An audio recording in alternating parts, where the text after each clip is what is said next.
우리 성도님들이 제 예상을 완전히 빗나갔어요. 저는 그래도 한 30분은 나오시려나 했는데 너무 감사합니다. 가정에서 예배 드려주셔서 너무나 감사합니다. 이런 때는 우리가 좀 보호하고 지켜야 돼요. 제가 몇 분 장로님들하고 통화를 했지만은 이런 위급한 때에 사실 다른 데서 걸렸다가 교회에 와서 교회가 두 번째 감염천이 됐다 할지라도 사람들은 교회라는 것 때문에 교회를 공격합니다. 이 지역 사회에서 우리 교회가 살아남으려면 이렇게 좀 어려울 때는 피해갈 수 있는 지혜가 좀 필요한 것 같습니다. 저는 오늘 말씀의 주제를 나는 사르밧 과부입니다 라고 정했습니다. 제가 이 코로나로 점점 심해지는 환경을 보면서 제가 저의 인생에 대해서 한번 되돌아보는 시간을 가졌습니다. 제가 어렸을 때는 저의 인생이 무한한 가능성이 있다라고 생각하면서도 또 동시에 어떤 삶이 펼쳐질지, 어떤 삶을 살아가게 될지에 대한 미지의 영역이었어요. 그런데 이제 지천명의 나이가 되고 나니까 삶이란 게 평범하더라고요. 제가 너무 도전의식이 없어서 그런지 모르겠지만 삶이 평범하더라고요.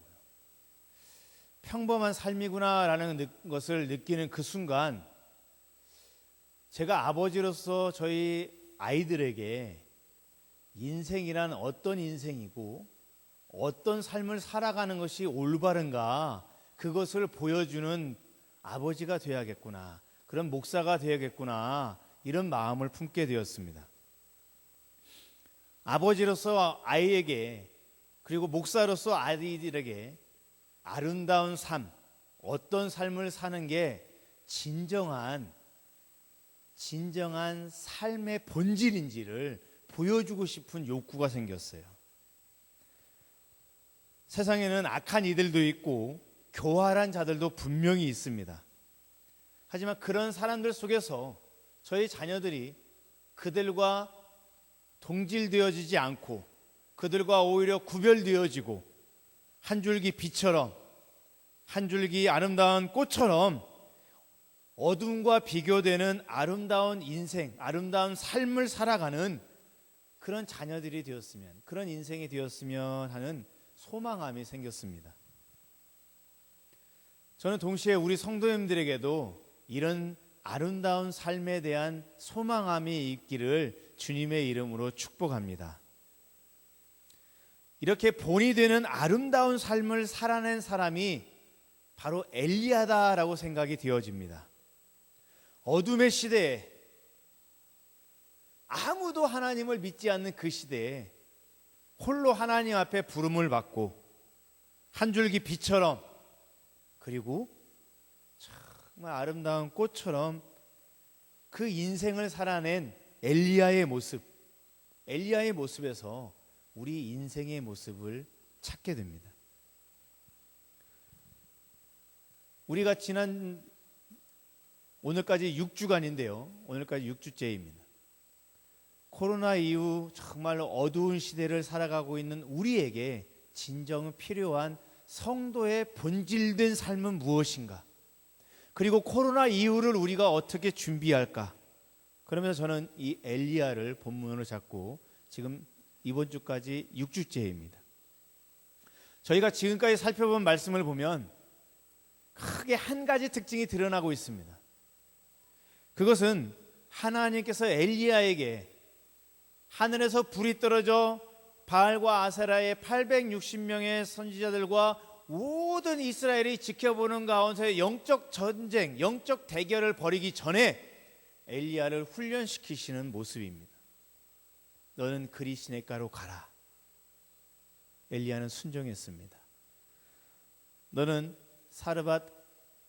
시돈 땅에 있는 사르밧 한 과부에게로 가라. 엘리야는 또 순종했습니다. 엘리야는 큰 일을 하기 전에 말씀 앞에서 순종하는 훈련을 지금 계속 받고 있습니다. 이런 훈련이 쌓여서 하늘에서 불을 내리게 할 수 있는 것입니다. 만백성 앞에서 하나님만이 참신이라는 것을 드러낼 수 있는 것이에요. 처음부터 잘할 수 있는 사람이 어디 있습니까? 훈련 받아야지요. 연단 받아야 되지요. 그래야 정금처럼 나아오는 것입니다. 지금 엘리야는 그런 훈련을 받고 있습니다. 말씀 앞에서의 순종의 훈련을 받아서 말씀이 진리가 되어지고 진리가 된 그 말씀이 엘리야를 인도해 가고 진리가 된 그 말씀이 엘리야를 정말 그 말씀 안에서 살도록 만들고 그 진리를 따라서 나아가는 그런 인생을 산 엘리야의 모습, 오늘 이 시대를 살아가는 우리의 모습이 되어져야 할 줄로 믿습니다. 사도행전 18장 18절에 보면 사도 바울이 머리를 깎는 모습이 나옵니다. 저는 언뜻 성인 남자면 당연히 일주일에 한 번은 머리 깎는데 그게 뭐 중요하다고 성경에 이런 것까지 기록되어져 있을까라고 생각이 되어졌습니다. 근데 가만히 보면 이 사도 바울이 1년 6개월 동안에 이 고린도에서 사역을 했어요. 그런데 이제 에베소로 가야 됩니다. 그 장면에서 머리를 깎았다라는 건 고린도에서의 모든 사역을 이제 정리하고 마음을 다잡고 새로운 마음으로 에베소를 향해서 나아간다 하는 그런 표현인 것 같습니다. 마치 제가 군대에 가기 전 입대하기 바로 전날 머리를 깎았던 때가 생각이 났습니다. 마음을 새롭게 잡는 것이죠. 여러분, 엘리야도 그리시네가에서의 삶을 이제 마감하고 새롭게 시돈 땅 사르밧에 있는 한 여인, 한 과부에게로 찾아가야 됩니다. 근데 여러분, 시돈 땅으로 간다는 것이 쉬운 게 아니지요. 뭐 거리도 거리지만 일단 가뭄이 심해서 거기까지 갈 동안에 마실 물이 부족하고, 여러분, 광야에서 물이 부족한 건 생명의 위험이에요. 물이 부족할 뿐만이 아니라 길이 되는 요소 길목마다 아하방이 이 엘리야를 잡아 죽이려고 아하방이 풀어놓은 군사들이 검문을 하고 있을 것입니다. 그것들을 다 피해서 가야 됩니다. 저는 이런 대목을 만날 때마다 제 마음에는 인간적 제 마음이죠. 하나님께서 불렀으니 하나님께서 능력을 충만히 주셔서 아합의 군사들이라 할지라도 하나님의 그 능력을 보고 두려워 떠서 감히 체포할 수 없는 그런 능력으로 유유히 그 검문을 통과해서 지나가는 그런 능력도 같이 주시기를 저는 소망합니다. 근데 제 인간적 마음이에요. 제 마음이에요. 성경을 보면 그렇지 않아요. 그렇지 않아요. 아하방의 그 손길을 피해서 도망자처럼 그는 어렵고 힘든 바알 종교의 본산지인 이 시돈 땅 사르밧으로 가야 됩니다. 어렵게 도착한 엘리야, 그 엘리야에게 한 여인이 눈을 띄었습니다. 성문 어귀에서 동네 어귀죠. 나뭇가지를 줍고 있는 한 여인. 하나님께서 말씀하신 그 여인이 저 사람일까 하는 설렘이 있었을 것 같습니다. 엘리야는 가서 확인차 말을 건넵니다. 나에게 물을 조금 달라. 여러분, 이 가뭄의 때에 그리시네가에 물도 마른 이 때에 여러분, 물을 한 모금 달라는 거 여러분 쉬운 건 아닙니다. 그리시네가에 물도 말랐는데 여러분, 세상에 물이 어디 있겠습니까? 그런데 이 여인은 아무 말 없이 물을 떠러 갑니다. 집안에 물이 있었나 봐요. 이것도 놀라운데 엘리야는 물을 달라는 말에 이어서 물을 가지러 가는 그 뒷모습을 보며 또다시 제 귀를 의심할 수 있는 그런 말을 던집니다. 나에게 빵을 더 하나 더 가져와라. 빵 한 덩이도 내게 갖다 달라고 요청합니다.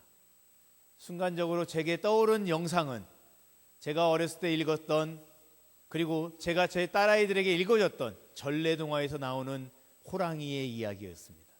떡 하나 주면 안 잡아먹지 하는. 근데 여러분, 그 호랑이는 종국에는 다 잡아먹습니다.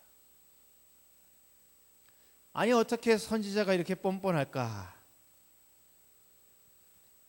그리고 이 여인은 왜 이렇게 순종할까?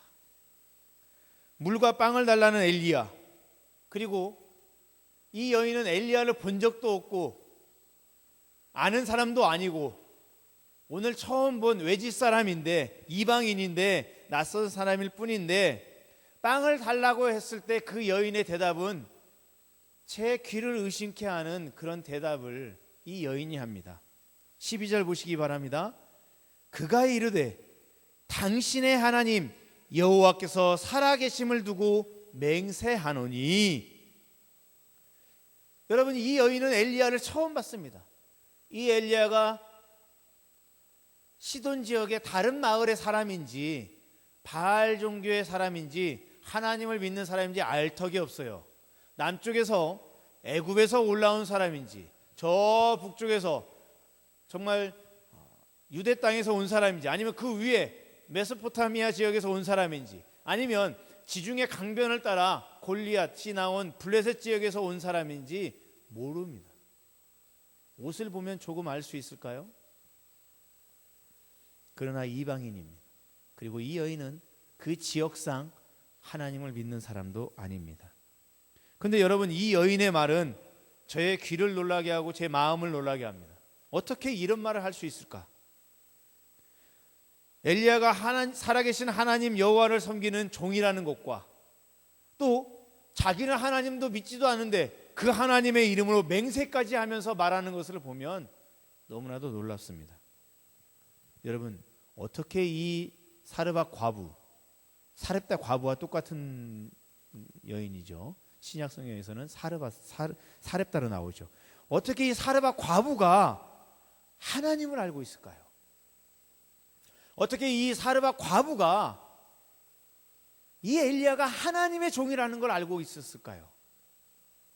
그리고 하나님을 믿지도 않았던 이 여인이, 하나님을 믿지 않았을 것으로 추정되는 이 여인이 어떻게 하나님의 이름으로 얘기를 합니까?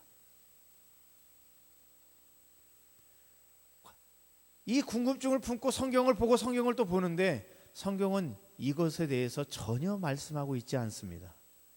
나는 궁금한데 성경은 말씀하고 있지 않아요.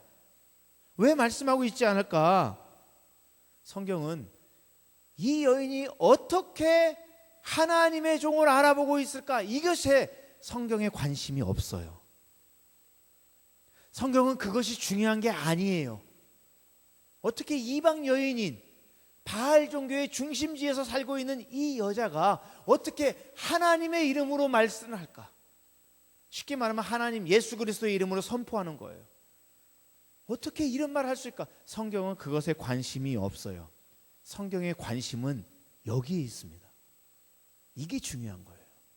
여러분, 성경의 관심은 하나님께서 말씀하신 대로 이방 여인이지만 이루어지고 있다라는 사실입니다. 내 생각으로는 그게 이해가 안 돼요. 어떻게 그런 일이, 어떻게 이방 여인이, 저는 그 궁금증을 가지고 있어요. 근데 성경은 그게 관심이 아니에요. 성경의 관심은 하나님께서 말씀하신 대로 이루어지고 있다라는 것이에요. 나는 이해 안 되는데 성경은 이루어지고 있어요. 말씀대로 실현되고 있어요. 약속의 성취가 이루어지고 있어요. 오히려 하나님을 알지 못할 거라고 예상되는 여인을 통해서 그 언약이, 그 약속이, 그 말씀이 이루어지고 있습니다. 성경의 관심은 그거예요. 나는 어떻게 이런 일에 관심이 있는데 성경은 말씀대로 이루어지고 있으니 네가 잊고 있느냐? 그러면 믿으라! 어떻게 이렇게 됩니까? 묻지 말고 말씀대로 이루어진 것을 그대로 받아들이고 믿으라라는 것입니다. 이것이 중요해요. 성경의 초점을 내가 찾을 수 있어야 됩니다. 성경 안에서 내 초점을 찾지 마세요. 성경 안에서 성경이 말씀하고 있는 그 중심이 무엇인지를 찾아야지 성경에서 내가 원하는 걸 찾아내면 안 됩니다. 그런 사람들은 이단으로 빠집니다. 성경을 잘못되게 해석하는 거예요. 무엇이 중요한지, 성경에서 무엇을 말씀하고 있는지를 찾아야 돼요. 성경은 어떻게 이런 일이 일어납니까? 라는 것에 관심이 아니라 하나님의 말씀대로 이루어지고 있는 것을 나로 하여금 보라는 것이에요. 그리고 너에게도 이런 일이 일어날 수 있다라고 믿으라는 것입니다.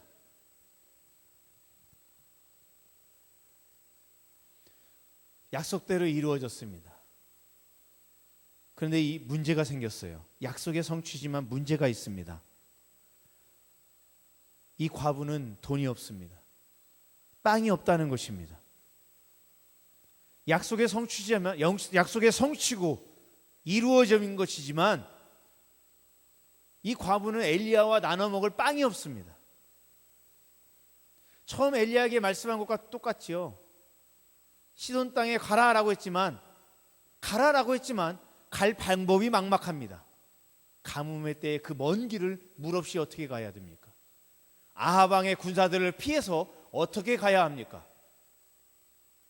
엘리야는 해냈어요.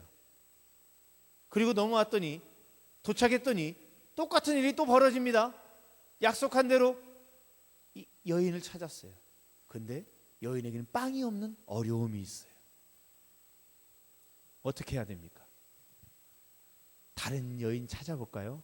돈 많은 과부로 나에게도 빵을 나눠줄 수 있는 여인, 그런 경제적 여유가 있는 사람을 찾아야 되나요? 근데 여러분, 그러기에는 너무나도 명확하잖아요. 내가 말한 그 여인이 바로 이 여자다. 이 말씀이 너무나 명확하잖아요. 왜냐하면 이 여인이 처음 본 엘리야를 하나님의 종으로 알아보았고 하나님의 이름으로 말했잖아요. 그러니까 이 여인이 분명 하나님께서 약속한 그 여인이다라는 걸 우리는 알게 되는 거예요. 엘리야도 알게 된 거예요. 근데 이 여인이 돈이 없으니, 빵이 없으니 이 여인을 제껴놓고 다른 여인을 찾을 수 있어요? 안 되는 거죠. 안 되는 것입니다. 어떻게 해야 됩니까? 약속대로 찾았는데 빵이 없습니다. 제가 설교를 준비하다가 한 선교사님, 미국의 한 선교사님 이야기를 들었습니다. 제가 지금 그냥 읽고 설교 준비하면서 읽으면서 나가기 때문에 이름이 기억 안 나는데요. 미국에서 중국 선교사로 파송이 되었습니다. 선교사로 파송될 때 중국에 있는 교회의 사진과 자신이 머물러야 할 사택의 그 모습들을 다 보았습니다. 그리고 작정하고 헌신하고 하나님의 그 뜻을 확인하고 파송받아서 어렵게 중국으로 넘어왔습니다. 그런데 여러분, 중국에 도착하기 전날 밤에 그 교회가 불탔고 그 교회와 인접해 있는 그 집이 불타버렸습니다. 도착해보니 아무것도 없는 거예요. 불탄 것밖에 없는 거예요. 중국 내부에 사정이 안 좋아서 믿는 자들을 핍박하면서 그 교회를 불태워버린 거예요. 폭도들이 불태운 거예요. 그래서 성도들은 떠나가 버렸고 도망가 버렸고 교회는 불타버렸고 자신이 살아야 할 집도 불타버렸습니다. 여러분, 어떻게 해야 됩니까? 약속대로 말씀대로 확인하고 중국 땅에 왔는데 와보니 아무것도 없어요.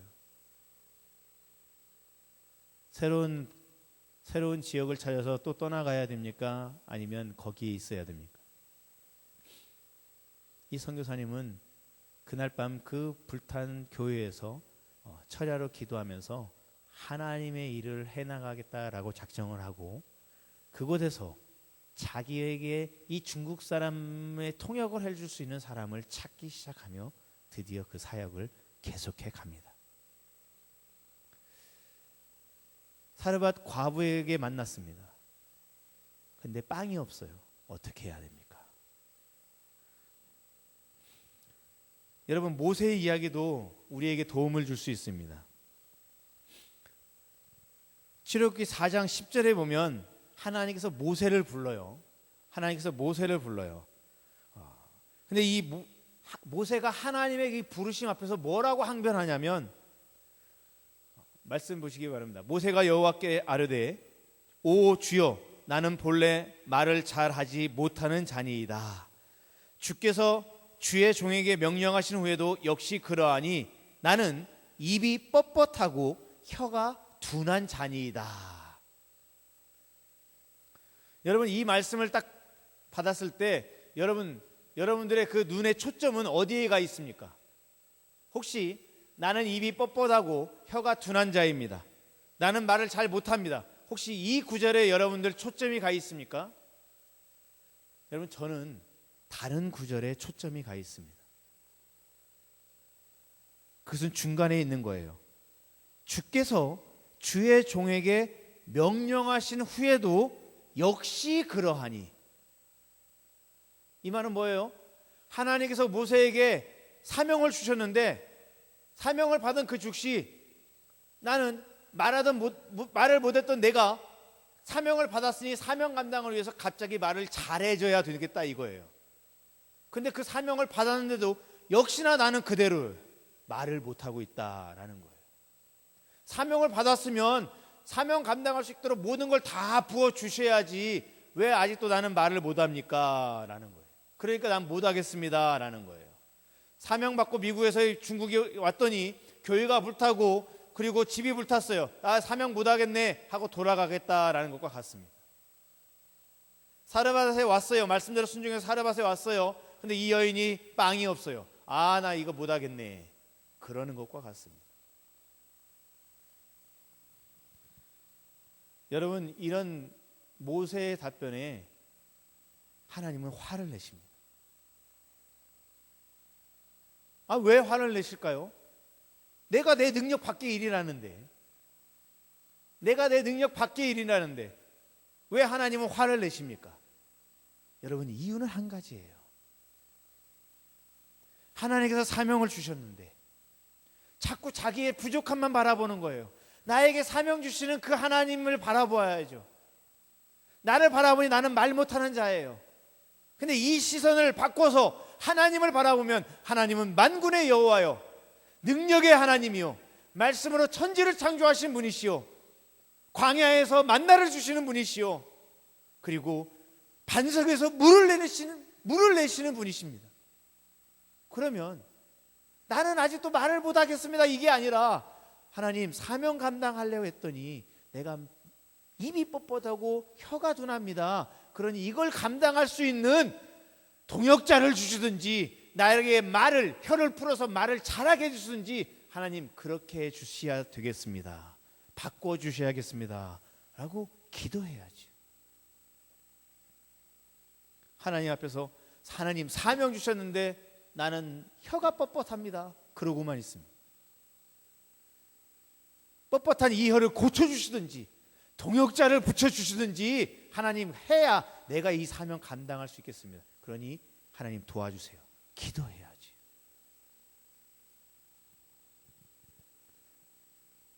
근데 이 모세는 13절 보여주세요. 4장 13절 보면 뭐라고 말합니까? 오 주여 보낼 만한 자를 보내소서. 이러니 하나님이 더 화를 내시죠. 더 화를 내시죠. 아이 바보 녀석아, 나에게 간구하면 되지 않느냐. 그걸 지금 모세가 몰라요. 자기 자신만 바라봐요. 내게 없는 것, 내게 부족한 것, 그것만 바라보고 있어요. 여러분, 그게 아니죠. 하나님을 바라봐야 되죠. 여러분, 이 사렙다 여인, 이 사르밧 여인, 하나님께서 보내신 거룩한 종을 만났어요. 그 입술로 당신은 하나님의 거룩한 종이다 알아보잖아요. 그런데 그 여인이 뒤따라오는 말은 뭡니까? 나는 빵이 없어. 마지막 남은 가루 한 조각 가지고 반죽해서 빵을 만든 뒤에 이 나뭇가지, 주운 나뭇가지로 빵을 만들어 먹고 그 다음에는 우리는 죽을 것이요 굶주려 죽을 작정입니다 라고 말하고 있습니다.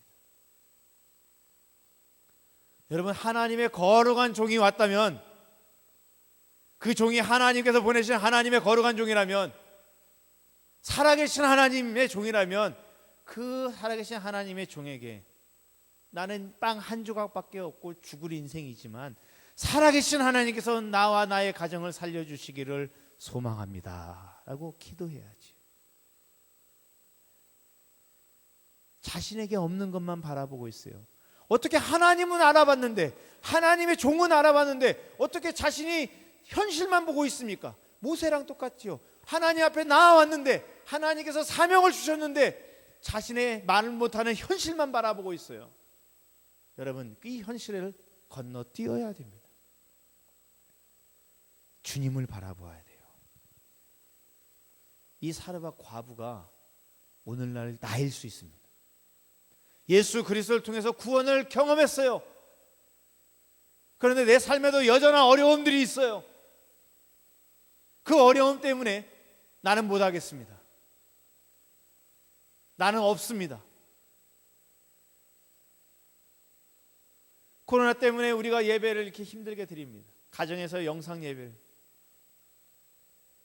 여러분, 이 현실만 보이십니까? 아니면 이것을 건너뛰어야 하는 그런 믿음의 간구가 여러분 필요한 것이 보이십니까? 예수 그리스도를 믿고 구원함 받았는데 예수는 예수대로 나는 나대로입니다. 교회는 교회대로고 내 삶은 내 삶대로예요. 교회에서의 삶대로, 세상은 세상대로의 삶을 살아가고 있습니다. 여러분, 이런 현실에서 우리는 변해야 됩니다. 천상의 보좌를 버리시고 이 땅에 오셔서 나의 죄를 위해 십자가에 지시고 부활하심으로 나의 주가 되시고 나의 죄를 사하시고 나를 생명의 길로 인도하신, 천상의 보좌로 인도하시는 하나님의 자녀로 삼아주시고 하나님의 종으로서 사명을 주시는 그 하나님 앞에 나의 이전의 삶은 이제 내려놓고 나의 이전의 삶의 방식들, 없는 것, 그리고 물질적인 것, 바라보던 것들 다 내려놓고 이제는 내가 변화되어져서 생명의 주님이신 주님께서 내게 부어주시고 인도하시고 채워주시고 살리시는 것을 바라보아야 됩니다. 그런데 불안합니다. 두렵습니다. 구원받은 자로서의 삶을 살아가기에는 이 세상이 호락호락하지 않기 때문입니다. 그만큼 이 세상은 구원받은 자에게 이질적인 것이고 상충하는 것이고 부딪히는 것이기 때문입니다. 세상에서 살되 세상을 따르지 않는 그런 삶을 살아내기가 쉽지 않습니다. 이런 현실에 이 사르밧 과부가 부딪히고 있는 것입니다. 이 사람이 하나님의 살아계신 여호와 하나님의 사람이라는 걸 알고 그 하나님의 이름으로 맹세까지도 하고 있지만 그 하나님이 자신에게 무엇을 해 주실 수 있는지를 모르고 있는 것입니다. 그러니까 자신의 부족함, 없는 것, 자신의 현실을 바라보고 있는 것이죠. 그때 성경은 이렇게 말씀합니다. 우리 본문 13절과 14절 말씀을 보여주시기 바랍니다. 우리 천천히 우리 본문 13절과 14절을 이 사르밧 과부에게 주시는 말씀이요, 동시에 하나님을 알되 이 세상에서 살아가고 있는 나에게 주시는 말씀으로 이 말씀을 받으시기 바랍니다. 13절과 14절 말씀을 같이 천천히 합독합니다. 엘리야가 그에게 이르되 두려워하지 말고 가서 내 말대로 하려니와 먼저 그것으로 나를 위하여 작은 떡 한 개를 만들어 내게로 가져오고 그 후에 너와 내 아들을 위하여 만들라. 이스라엘의 하나님 여호와의 말씀이 나 여호와가 비를 지면에 내리는 날까지 그 통에 가루가 떨어지지 아니하고 그 병의 기름이 없어지지 아니하리라 하셨느니라. 아멘. 엘리야는 사르밧 과부에게 빵만 요청한 게 아니에요. 빵을 요청하면서 이 여인이 깨닫지 못하니까 이 여인이 하나님을 알되 하나님은 알지만 하나님이 자신에게 무엇을 주실 수 있는지, 무엇을 하실 수 있는지를 못 깨닫고 있으니 엘리야가 직접 말해줍니다. 하나님은 채워주시는 하나님이시다. 살아계신 하나님은 너와 너의 아들도 살리시는 하나님이시다. 빵은 한 조각밖에 없지만 그 빵으로 나와 너를 비가 내리는 날까지 살리시는 하나님이시다라는 걸 엘리야가 말해줍니다. 재미있게도요, 모세가 오 주여 보낼 만한 자를 보냈소 하는 그때, 못 깨닫는 그때 하나님께서 화를 내시며 너에게는 말 잘하는 아론이 있지 않느냐, 그가 너를 향해서 나오느냐 라고 아론을 붙여주셨습니다. 제가 생각할 때는요, 모세가 말을 잘하게 만들어 주시든지 말 잘하는 동역자를 붙여주세요라고 간청했어야 더 좋았어요. 하나님께 혼나고 난 뒤에 받잖아요. 이 여인도 살아계신 여호와 하나님을 알았다면 그 하나님께서 나와 나의 가정, 나의 자녀를 살려주세요라고 간청했어야 돼요. 근데 그러지 못해요. 그런데도 불구하고 하나님은 정말 사랑의 하나님이라는 게, 그걸 못 깨닫고 그걸 이해하지 못하고 기도하지 못하고 간청하지 못하고 있는 그 우매한 모세에게, 이 우매한 사르밧 과부에게, 그리고 오늘날 이 우매한 나에게도 무한한 자비를 가지고서 말씀해 주시죠. 너에게는 말 잘하는 아론이 있다. 내가 빵을 만들어 오면 비가 내리는 그날까지 내게 있는 그 가루가, 통의 가루가 사라지지 않고 기름이 떨어지지 않을 것이다. 여러분, 모세는 하나님의 이 말씀 앞에서 순종했습니다. 그리고 이 사르밧 과부도 드디어 거기서 눈이 열렸어요. 귀가 열렸습니다. 아하! 내가 살 길은 살아계신 여호와 하나님의 말씀을 듣는 것이구나. 그걸 깨달았습니다. 그걸 깨닫고 빵을 만들어 옵니다. 성경은 이렇게 말합니다. 비가 내리는 그날까지 이스라엘 하나님 여호와의 말씀대로, 여호와께서 엘리야를 통하여 하신 말씀같이 통의 가루가 떨어지지 아니하고 병의 기름이 없어지지 아니하니라. 16절 말씀이죠. 그 말씀대로 이루어졌습니다.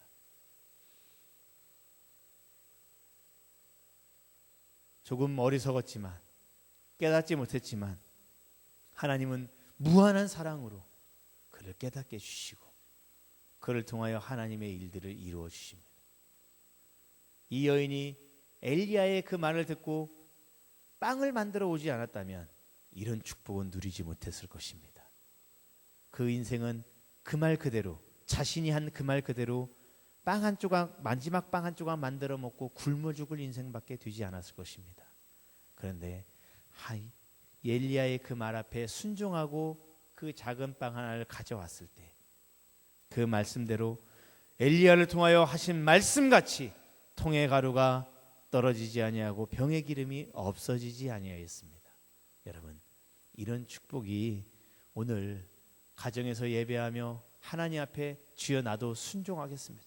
주여 나도 사르밧 과부와 같았습니다. 이렇게 고백하며 하나님의 은총 앞에 순종하서 떨어지지 아니하는 가루, 없어지지 아니하는 기름과 같은 그런 축복을 우리 가정이 누리기를 원합니다. 우리 교회가 누리기를 원합니다. 여러분, 그런 마음의 다짐을 하는, 그리고 결단하는, 그리고 주님 앞에 나아가는 저와 여러분들이 되시기를 주님의 이름으로 축복합니다. 우리 찬양하겠습니다. 여러분, 하나님께